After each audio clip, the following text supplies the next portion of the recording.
हाँ भाई, तो मेरे नन्हे मुन्नो कैसे हो सब लोग। तो बच्चों, लास्ट वीडियो में जो हमने डिस्कशन किया था उसमें हमने सीखा था कि किस तरीके से हम ऑर्गेनिक कंपाउंड्स के नाम को डिराइव करते हैं, यानी कि डिराइव नेमिंग सिस्टम के बारे में हमने बात की थी। आज की इस वीडियो में हम बात करेंगे आईपैक नोमेनक्लेचर को लेकर के, यानी कि ऑर्गेनिक कंपाउंड्स के आईयूपीएसी नेम को किस तरीके से लिखा जाता है, उसके पीछे कौन कौन से रूल्स अप्लाई होते हैं, उन रूल्स को हमें समझना होगा और वो रूल्स आप लोगों को याद भी करने होंगे, क्योंकि पूरी ऑर्गेनिक केमिस्ट्री के अंदर जितने भी ऑर्गेनिक कंपाउंड्स हैं उनका नाम लिखने के लिए वो रूल्स का फॉलो करना बहुत जरूरी है। तो चलिए फटाफट से आज की इस वीडियो को स्टार्ट करते हैं और देखते हैं कि ये रूल कौन कौन से हैं।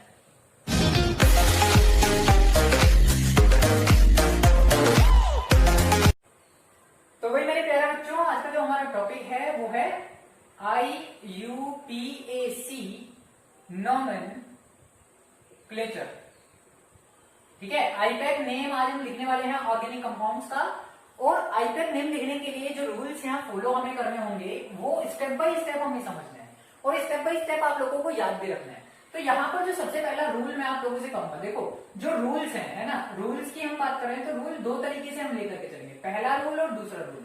केवल दो रूल है जिसके अंदर हम इनके सब रूल्स को पढ़ेंगे। ठीक, पहला जो रूल आपसे कहेगा, देखो कोई भी एक ऑर्गेनिक कंपाउंड है, अगर ऑर्गेनिक कंपाउंड क्या है, long chain of carbon atom. ठीक है, कार्बन जब बहुत सारी लंबी चेन बना लेता है, बहुत सारे नंबर ऑफ कार्बन एटम एक साथ जुड़ जाते हैं तो वो ऑर्गेनिक कंपाउंड की फॉर्मेशन करते हैं। तो मान लीजिए मेरे पास ये कार्बन है, अब इस कार्बन में बहुत सारे, है ना, लॉन्ग चेन बनती चली आ रही है, बीच बीच में कहीं पे भी एक सब्स्टिट्यूएंट्स भी लगे हुए हैं। इनको क्या बोल रहे हैं, ये जो मैंने यहाँ पे साइड में कार्बन जोड़े हैं, ये जो मेन चेन में नहीं आ रहे हैं, जो चेन के साथ नहीं है ना, चेन के अंदर नहीं आ रहे हैं, तो वो सारे के सारे क्या कहलाते हैं, सब्स्टिट्यूएंट्स कहलाते हैं। तो अभी हम जो बात कर रहे हैं वो क्या कर रहे हैं, रूल की बात कर रहे हैं। तो जो पहला रूल है, फर्स्ट रूल ये कहता है आपको कि सबसे पहले फाइंड आउट या सेलेक्ट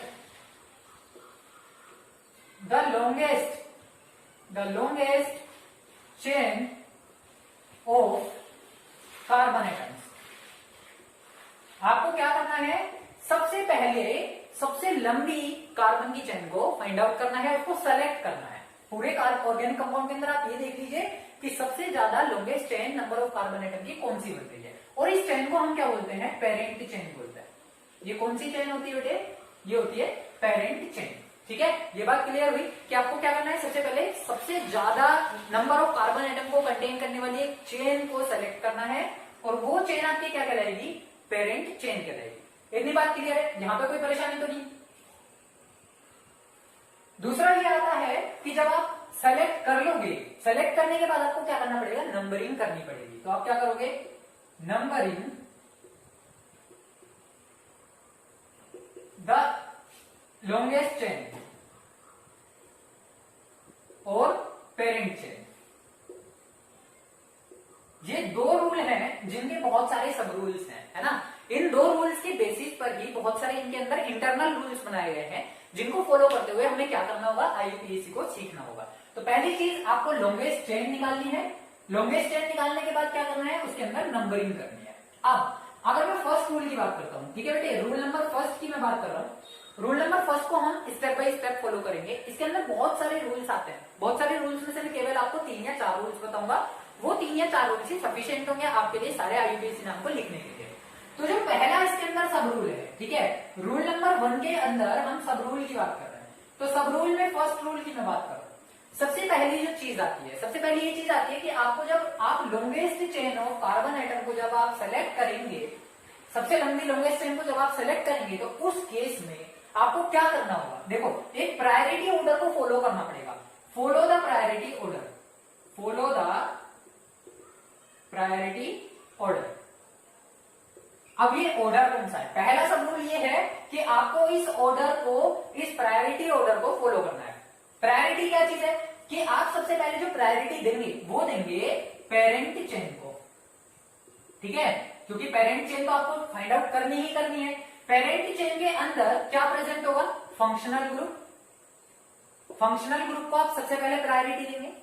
दूसरी जो चीज आएगी, दूसरी चीज कौन सी आने वाली है आपके पास, वो आने वाली है बॉन्ड्स, है ना। बॉन्ड्स कौन से वाली होगी, सिंगल बॉन्ड, डबल बॉन्ड या ट्रिपल बॉन्ड। फंक्शनल ग्रुप के बाद आप क्या दोगे, बॉन्ड्स। बॉन्ड्स को प्रायोरिटी देंगे। जब आप फंक्शनल ग्रुप को फाइंड आउट कर लोगे उसका नाम आपको पता चल जाएगा, फिर आप उसके बाद मल्टीपल बॉन्ड्स का, जो आपके बॉन्ड्स है आप इनको बुक्स में मल्टीपल बॉन्ड्स भी लिखा हुआ देखेंगे, मल्टीपल बॉन्ड्स को प्रायोरिटी देंगे। और लास्ट में आकर के जो हम प्रायोरिटी देते हैं, देखो फंक्शनल ग्रुप हो गया, जो मेन चीज है ऑर्गेनिक कंपाउंड के अंदर क्या क्या होती है, फंक्शनल ग्रुप है, दूसरी चीज मल्टीपल बॉन्ड्स है। अब जो तीसरी चीज बची वो क्या बची, जो मैंने अभी आप लोगों को बताया कि कार्बन की चेन के अलावा अगर साइड में कोई चीज निकली हुई है तो वो क्या कहलाते हैं, सब्स्टिट्यूएंट्स कहलाते हैं। तो यहां सब्स्टिट्यूएंट्स, ठीक है, लास्ट में जो प्रायोरिटी दी जाएगी वो किसी दी जाएगी, सब्स्टिट्यूएंट्स को दी जाएगी। तो पहला सब रूल ये होगा कि आपको सबसे पहले फंक्शनल ग्रुप देखना है, फिर मल्टीपल बॉन्ड्स देखने हैं और फिर उसके बाद सब्स्टिट्यूएंट्स देखना है। यहां तक कोई डाउट, किसी को कोई परेशानी तो नहीं है ना। नेक्स्ट जो इसमें आता है सब रूल, उसके बारे में बात कर लेते हैं। देखो हमने ये फाइंड आउट कर लिया। अब दूसरी जो चीज है आपको क्या करना है कि longest chain of carbon atom के अंदर आपको फंक्शनल ग्रुप वाला कार्बन एटम भी क्या करना पड़ेगा, इंक्लूड करना पड़ेगा। तो हम क्या लिख सकते हैं, देखो carbon containing functional group must be included in parent chain. आपको क्या ध्यान रखना है कि कोई कोई फंक्शनल ग्रुप ऐसे होते हैं जिनके अंदर क्या प्रेजेंट होता है, कार्बन प्रेजेंट होता है। तो वो वाला फंक्शनल ग्रुप आपको किसमें लेना होगा, पेरेंट चेन में लेना होगा। लाइक कौन कौन से हैं वो ऐसे, मैं कुछ एग्जांपल आपको दे देता हूं। प्रायोरिटी ऑर्डर की पूरी एक टेबल मैं आप लोगों को बनवाऊंगा, वहां से आप उसको याद करेंगे, ठीक है। तो कौन कौन से मैंने बात करी, जैसे कि एल्डिहाइड में कह रहा हूं, COOH एसिड में कह रहा हूं, कीटोन में आपसे बोल रहा हूं, ठीक है, या अमाइड में आपसे कह रहा हूं CONH2 होता है, ठीक, साइनाइड होता है CN। इस टाइप से बहुत सारे ऐसे ही किसके होंगे, असाइल क्लोराइड के भी होंगे, ठीक है, एनहाइड्राइड के भी फंक्शनल ग्रुप्स होंगे। तो जितने भी फंक्शनल ग्रुप्स के अंदर कार्बन अगर प्रेजेंट है तो वो वाला फंक्शनल ग्रुप पूरा का पूरा किसमें काउंट किया जाएगा, पेरेंट चेन में काउंट किया जाएगा। फॉर एग्जाम्पल देखो कैसे, इसको कैसे समझेंगे। मान लीजिए मेरे पास है CH3 CH2 CH2 CH3 CH2OH। एक तरीका तो ये है मेरे पास, ठीक है। आप इसका नॉर्मल आईयूपीएसी नेम बहुत आसानी से लिख देंगे क्योंकि फंक्शनल ग्रुप यहाँ पर है। तो ये आगे मेरे पास longest carbon chain, longest carbon chain मेरे पास आ गई, तो आप उसके बाद क्या कर देंगे, नंबरिंग 1 2 3 एंड 4। ये तो सिंपल सी चीज होगी। लेकिन अगर मान लीजिए सेकंड एग्जांपल में यहाँ ले लेता हूँ, एक फर्स्ट एग्जांपल आपका ये हो गया, सेकंड एग्जांपल मैंने ले लिया कि CH3C डबल बॉन्ड C, चलो यहाँ पे CH2 ले लेते हैं CH, और ये हो गया CHO, ये आ गया CH2, ये आ गया CH3। अभी यहाँ देखिए क्या होने वाला है, एक फंक्शनल ग्रुप प्रेजेंट है ना, फंक्शनल ग्रुप प्रेजेंट है जिसके अंदर क्या है, कार्बन प्रेजेंट है। कार्बन को अब आपको क्या करना पड़ेगा, इसको इंक्लूड करना पड़ेगा पेरेंट चेन में। इसका मतलब ये हुआ कि इस बार अगर आप पेरेंट चेन इसको लेंगे तो आपका आईयूपीएसी नेम क्या हो जाएगा, गलत हो जाएगा। क्यों, क्योंकि आपकी इस कंपाउंड के अंदर एक ऐसा फंक्शनल ग्रुप प्रेजेंट है जिसके पास कार्बन पहले से ही प्रेजेंट है। तो आपको क्या करना है, इसको इंक्लूड करना है मेन चेन में, यानी पेरेंट चेन में यहां से इंक्लूड करते हुए चलेंगे। तो आप यहां से स्टार्ट कीजिए और ये इस तरीके से आपके पास क्या आ गई है, long chain of carbon atom आ गई है, जिसके अंदर क्या आ गया है, फंक्शनल ग्रुप भी आ गया है जो कि क्या कर रहा है, कार्बन को कंटेन कर रहा है। तो ये जो अब आपके पास बचा ये वाला CH3, ये क्या कहलाएगा बेटे, ये कहलाएगा सब्स्टिट्यूएंट। इसको क्या बोलेंगे, सब्स्टिट्यूएंट बोलेंगे, ठीक है। All the species which are not included in the parent chain are called substituents. जो भी स्पीशीज बाहर रह जाएगी, चाहे वो OH ग्रुप हो, चाहे वो Cl ग्रुप हो, चाहे वो Br ग्रुप हो, चाहे वो COOH ग्रुप हो, कई बार ये वाले ग्रुप्स भी ऐसे हो जाएंगे जो कि पेरेंट चेन में इंक्लूड नहीं होंगे। तो उस केस में ये सब क्या कहलाएंगे बेटे, ये सब क्या कहलाएंगे, सब्स्टिट्यूएंट्स कहलाएंगे। तो ये चीज आपकी पहली हो गई कि फंक्शनल ग्रुप को आपको क्या करना है, प्रायोरिटी देनी है, वही हमने दिया। देखो फंक्शनल ग्रुप था, इसको प्रायोरिटी दी, यहां से स्टार्ट किया। फंक्शनल ग्रुप है, इसको प्रायोरिटी दी, बिल्कुल यहां से स्टार्ट किया। मल्टीपल बॉन्ड्स के बारे में अब हम बात करेंगे, फिर सब्स्टिट्यूएंट्स को हम प्रायोरिटी देते हैं, तो सब्स्टिट्यूएंट्स हमारा लास्ट में ही आ रहा है। तो ठीक है बेटे, आप फटाफट से इसका स्क्रीनशॉट ले लो, फिर मैं आगे चलता हूं। ले लिया सबने, चलिए। तो यहाँ पे दूसरा सब रूल हम देख चुके हैं, तीसरा सब रूल हमको देखना है कि वो तीसरा सब रूल कौन सा है जो हमें यहाँ पे फॉलो करना होगा। तो थर्ड की हम बात कर रहे हैं बेटे। थर्ड रूल में क्या होने वाला है कि इफ, ठीक है, अब कई बार ऐसा हो जाता है किसी ऑर्गेनिक कंपाउंड के अंदर एक, दो या दो से ज्यादा मल्टीपल बॉन्ड्स प्रेजेंट हो जाते हैं। इफ मोर देन क्या लिखूं, multiple bonds, if more then multiple bonds, more than one, ठीक है, मोर than one multiple bonds are present in the carbon chain, in the compound लिख देते हैं, in the compound, then one which is selected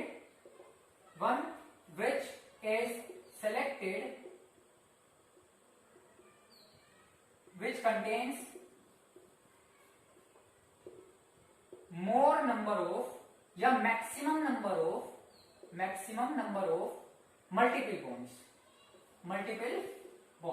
ठीक है, समझ रहे हैं ना आप इस बात को? क्या कहना चाह रहा हूं कि आपको करना ये है कि अगर किसी कंपाउंड के अंदर, कार्बन की चेन के अंदर अगर दो या दो से ज्यादा मल्टीपल बॉन्ड्स प्रेजेंट हो जाते हैं, तो आपको उसी तरीके से longest number of carbon chain को चूज आउट करना है कि जिसमें सबसे ज्यादा multiple number of bonds include हो जाए. कैसे आप समझेंगे इस बात को? देखो, जैसे कि CH2 double bond CH single bond CH2 single bond CH2, ये आ गया CH और ये आ गया आपके पास CH2, ये आ गया CH3 और यहां मैंने लगा दिया बेटे डबल बॉन्ड 1 2 3. ठीक है, इसको हटा देते हैं और ये आ गया CH और ये आ गया CH3. ठीक है, अब यहां पर क्या है, मोर than one multiple bond present है. एक डबल बॉन्ड यहां पर है, एक डबल बॉन्ड यहां पर है. तो आपको कौन सी वाली लॉन्गेस्ट चेन चूज आउट करनी है? देखो 1 2 3 4 5 6 7 ऐसे भी 7 कार्बन मेरे पास है. 1 2 3 4 5 6 7 ऐसे भी 7 कार्बन है. तो आपको वही वाली लॉन्गेस्ट कार्बन की चेन ढूंढनी है जिसमें multiple number of bonds maximum हो. अब देखिए, मान लीजिए मैं अगर स्ट्रेट जाता हूं तो क्या ये वाला रूल फॉलो हो रहा है?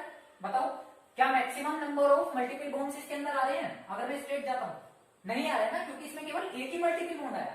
लेकिन अगर मैं ऐसे आता हूं या ऐसे आता हूं तो मेरे पास कितने मल्टीपल बॉन्ड्स आए? 2 मल्टीपल बॉन्ड्स आए. तो आपके पास जो लॉन्गेस्ट चेन होगी वो कुछ इस तरीके से होगी. बिल्कुल ठीक बात है ना? देखो, यहां पर भी एक डबल बॉन्ड आ गया, यहां पर भी एक डबल बॉन्ड आ गया. तो अगर कहीं पर आपको ऐसी स्ट्रक्चर देखने के लिए मिलती है तो आपको इसी तरीके से लॉन्गेस्ट चेन को क्या करना होगा? सेलेक्ट करना होगा. यहां तक क्लियर है? कोई डाउट बताओ, कोई परेशानी हो कि आपको क्या करना है? मल्टीपल बॉन्ड सारे इंक्लूड करने हैं. आप सीधी भाषा में ऐसे भी बोल सकते हैं. जैसे मैं एक और एग्जांपल ले लूं कि CH और ये आ गया triple bond C, CH2 single bond CH2, ये आ गया आपके पास C, यहाँ आ गया डबल बॉन्ड CH2 और ये आ गया, अच्छा CH लगाएंगे और ये आ गया CH2, ये आ गया CH3 और यहां से मैंने लगाया CH2, ये आ गया CH2, ये आ गया CH3. अब देखो, अब आपको लॉन्गेस्ट चेन निकालनी है, लेकिन बेटे आपको ये रूल फॉलो करना है कि आपको क्या करना है? मल्टीपल बॉन्ड्स के मैक्सिमम नंबर इंक्लूड होने चाहिए.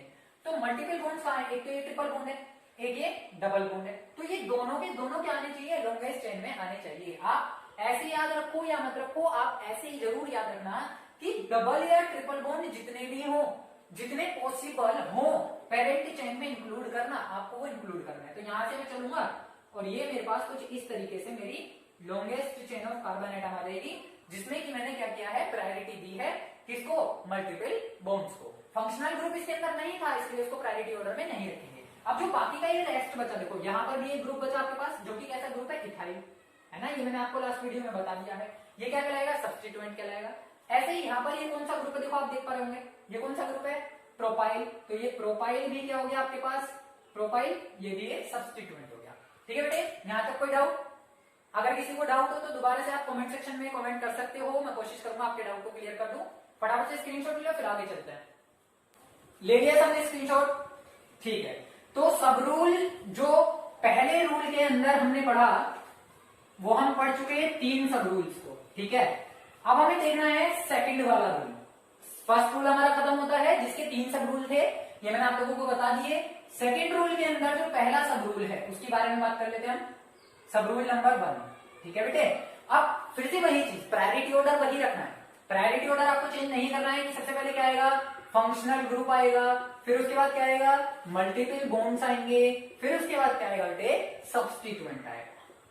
सब्स्टिट्यूएंट आएगा. ठीक है. अच्छा, इनको आप साइड चेन भी बोल देते हैं.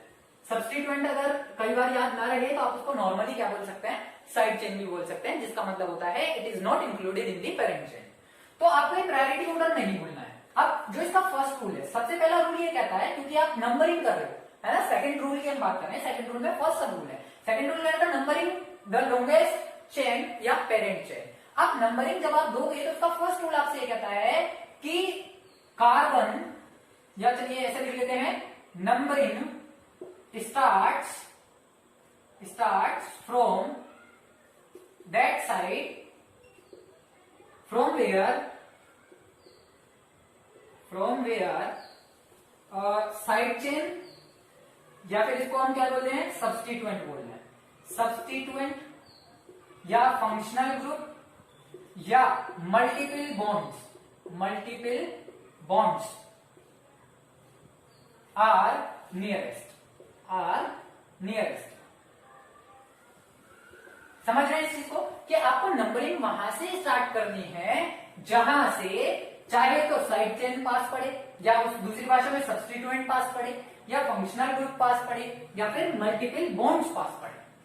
ठीक है, इज इट क्लियर? अब देखो कैसे समझोगे इस चीज को। मान लो आप बाजार में गए कहीं पर, ठीक है, बाजार में आपका मन हुआ नूडल्स खाने का। अब आपके सामने दो ऑप्शन है, एक शॉप तो वो है जो आपसे 10 कदम की डिस्टेंस पर है, एक शॉप वो है जो आपसे 1 किलोमीटर की डिस्टेंस पर है। तो बताओ आप किसको प्रायोरिटी दोगे? सबसे पहले किसके पास जाओगे? वही वाली शॉप के पास जाओगे ना जो आपसे 10 कदम के पास है। अच्छा, टेस्ट की मैं बात नहीं कर रहा ना, कई बार ऐसा भी हो जाता है कि टेस्ट के अकॉर्डिंग हमें जाना होता है। तो देखो सीधी सी एक चीज हमें मिल गई है कि आपको नंबरिंग वहीं से करनी है जहां से इनमें से कोई भी एक ग्रुप आपका सबसे पास पड़ता हो। ठीक, अब एग्जांपल आप क्या समझेंगे, देखो जैसे कि CH3, CH2, CH2, CH3 और यहां मैंने लगा दिया OH। ठीक है, ये कंपाउंड हो गया। अब आप नंबरिंग कहां से दोगे? लॉन्गेस्ट चेन तो मैंने आप लोगों को बता दी, ये सीधी सीधी आपको लॉन्गेस्ट चेन मिल गई है। लेकिन आप इस लॉन्गेस्ट चेन में जो नंबरिंग देंगे वो कहां से देंगे बेटे? वो देंगे इस रूल को फॉलो करते हुए जहां से आपका substituent, functional group, multiple bond सबसे पास पड़े। तो अगर मैं यहां से नंबरिंग करता हूं, देखो ये फंक्शनल ग्रुप है ना, ये क्या है? फंक्शनल ग्रुप है। अगर मैं ऐसे नंबरिंग करता हूँ 1 2 3, तो ये कौन से नंबर पे आ रहा है? थर्ड नंबर पे आ रहा है। लेकिन अगर मैं ऐसे नंबर करता हूँ तो 1 2, यहां से कौन से नंबर पे आ रहा है? दूसरे नंबर पे आ रहा है। तो प्रायोरिटी किसे दोगे? राइट टू लेफ्ट प्रायोरिटी दोगे। तो बिल्कुल यही रूल हमें फॉलो करना है कि आप नंबरिंग दोगे 1 carbon, 2 carbon, 3 carbon and then 4 carbon. एक और एग्जांपल ले लेते हैं, ये तो सिंपल सा हो गया जिसमें केवल फंक्शनल ग्रुप है। मान लो मेरे पास एक ऐसा कंपाउंड है जिसमें मल्टीपल बॉन्ड भी है और फंक्शनल ग्रुप भी है, जैसे कि CH3, C डबल बॉन्ड, ये CH2, अच्छा CH रह जाएगा खाली और ये CH3 हो जाएगा और ये आ जाएगा COOH, या चलो COOH नहीं, CH2 और ये COOH। अब ये आपके पास कंपाउंड है, सही है, इसमें फंक्शनल ग्रुप भी है और मल्टीपल बॉन्ड भी है। प्रायोरिटी कैसे देकर के चलनी है? नंबरिंग स्टार्ट्स फ्रॉम देयर या starts from that side from where the functional group और सब्स्टिट्यूएंट या मल्टीपल बॉन्ड्स आर नियरेस्ट। लेकिन सबसे पहले हम किसको प्रायोरिटी देते हैं? फंक्शनल ग्रुप को। उसके बाद किसको प्रायोरिटी देते हैं? साइड चेन को। फिर उसके बाद किसको प्रायोरिटी देते हैं? और सॉरी मल्टीपल बॉन्ड्स को। फिर उसके बाद देते हैं हम साइड चेन या सब्स्टिट्यूएंट को। तो आप नंबरिंग करेंगे यहां से। Longest chain of carbon atom कौन सी है? ये और ये। क्यों? क्योंकि मैंने आप लोगों को बताया कि फंक्शनल ग्रुप भी इंक्लूड होना चाहिए और मल्टीपल बॉन्ड्स भी इंक्लूड होने चाहिए। तो नंबरिंग आप दे दोगे यहां से, नंबर 1 याद रहेगी, नंबर 2 याद रहेगा, नंबर 3 याद रहेगा, नंबर 4 और ये वाला लास्ट आपके पास हो जाएगा नंबर 5। तो इस तरीके से आप क्या करोगे? किसी भी ऑर्गेनिक कंपाउंड को नंबरिंग दोगे अगर उसके अंदर फंक्शनल ग्रुप, साइड चेन यानी कि सब्स्टिट्यूएंट या फिर मल्टीपल बॉन्ड्स प्रेजेंट हो। फटाफट से स्क्रीनशॉट ले लो, फिर मैं आपको सब रूल नंबर सेकंड बताता हूं, इसका सेकंड रूल को कैसे फॉलो करना है।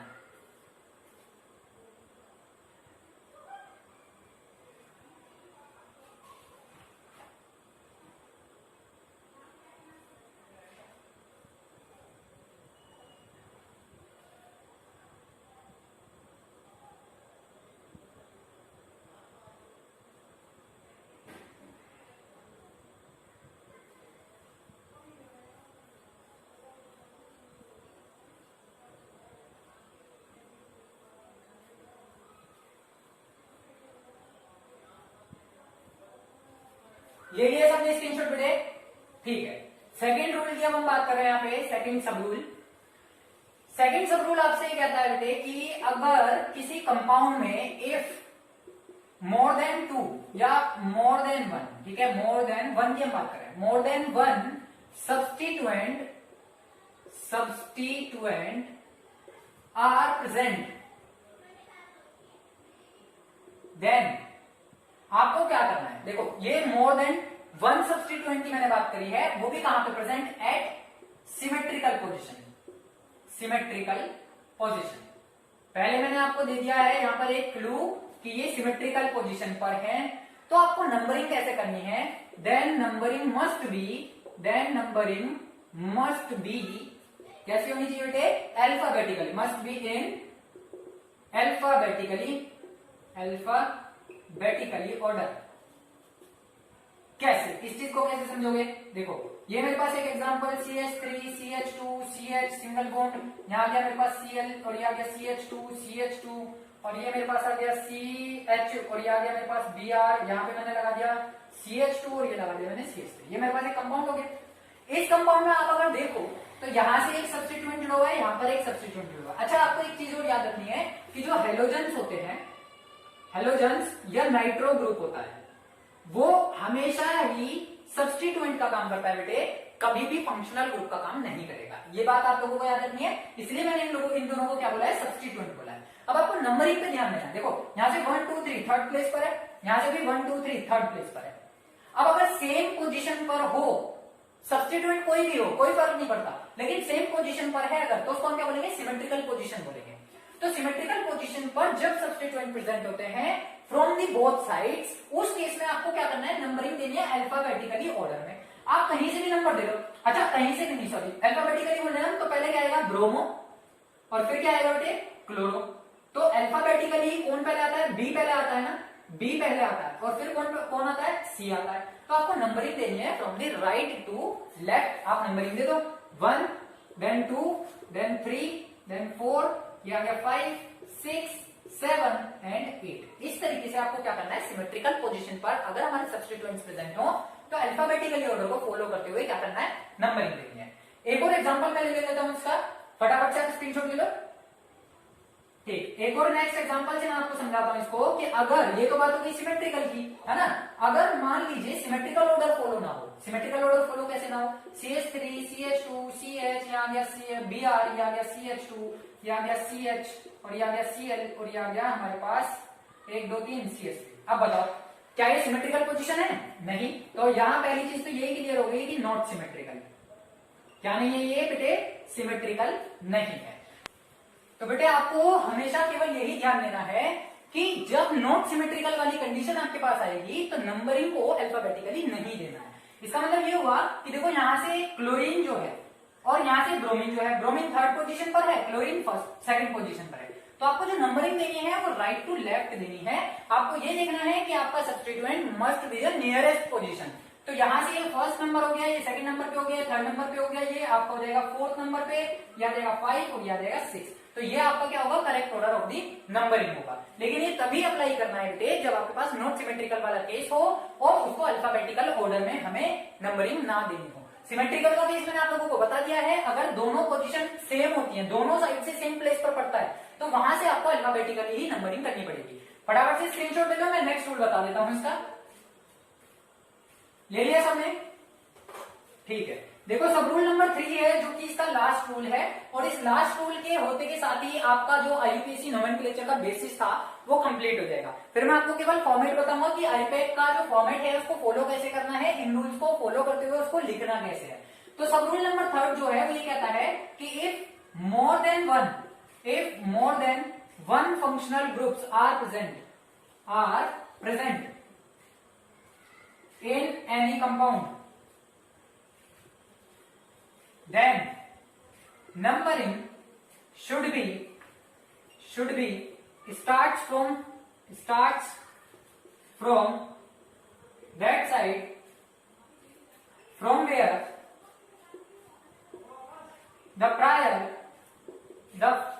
from where functional group is comes first of the priority order और प्रायोरिटी लिस्ट। ठीक है, तो अगर एक ही कंपाउंड के अंदर 2 फंक्शनल ग्रुप आ जाएं और वो प्रायोरिटी ऑर्डर में रखे गए हों, तो प्रायोरिटी ऑर्डर में 2 फंक्शनल ग्रुप जो कि एक दूसरे के ऊपर नीचे रखे हुए हों, उस टाइम पर आपको नंबरिंग इस तरीके से करनी होगी कि ऊपर वाला फंक्शनल ग्रुप आपका पेरेंट चेन में इंक्लूड हो और वो फर्स्ट नंबर पर पड़े। जैसे कि आप इसका एग्जांपल को क्या समझेंगे? CH3 CH2 CH CHO CH2 CH2 COOH। ठीक है बेटे, तो ये आपके पास क्या हो गया है? देखो ये एक एग्जांपल है, इस एग्जांपल में हमारे पास 2 फंक्शनल ग्रुप है, एक ये वाला है और एक ये वाला है। आपको करना क्या है कि नंबरिंग इस तरीके से करनी है कि आपका प्रायोरिटी ऑर्डर में जो ऊपर फंक्शनल ग्रुप आता है वो पेरेंट चेन में इंक्लूड हो और पहले ही वो पढ़े, यानी कि फर्स्ट नंबर पर ही पढ़े। तो यहां से मैं नंबरिंग लूंगा और ये कुछ इस तरीके से चलेगी। क्यों? क्योंकि आप अगर दोनों ही कार्बन इंक्लूडिंग फंक्शनल ग्रुप्स को पेरेंट चेन में इंक्लूड करोगे तो प्रीफिक्स और सफिक्स लिखने में प्रॉब्लम आएगी, क्योंकि आईपैक का जो फॉर्मेट होता है उसमें एक ही फंक्शनल ग्रुप का सफिक्स लिखा जाएगा, एक ही फंक्शनल ग्रुप का प्रीफिक्स लिखा जाएगा। तो यहां पर कुल मिलाकर के क्या हुआ कि ये जो कंपाउंड था इसमें COOH की नंबरिंग हमने फर्स्ट प्लेस पर दे दी, क्योंकि ये प्रायोरिटी ऑर्डर में, प्रायोरिटी टेबल में भी ऊपर प्लेस पर है। ये प्रायोरिटी ऑर्डर, प्रायोरिटी टेबल जो है वो मैं आपको नेक्स्ट वीडियो में बताऊंगा कि किस तरीके से उसको याद करना है।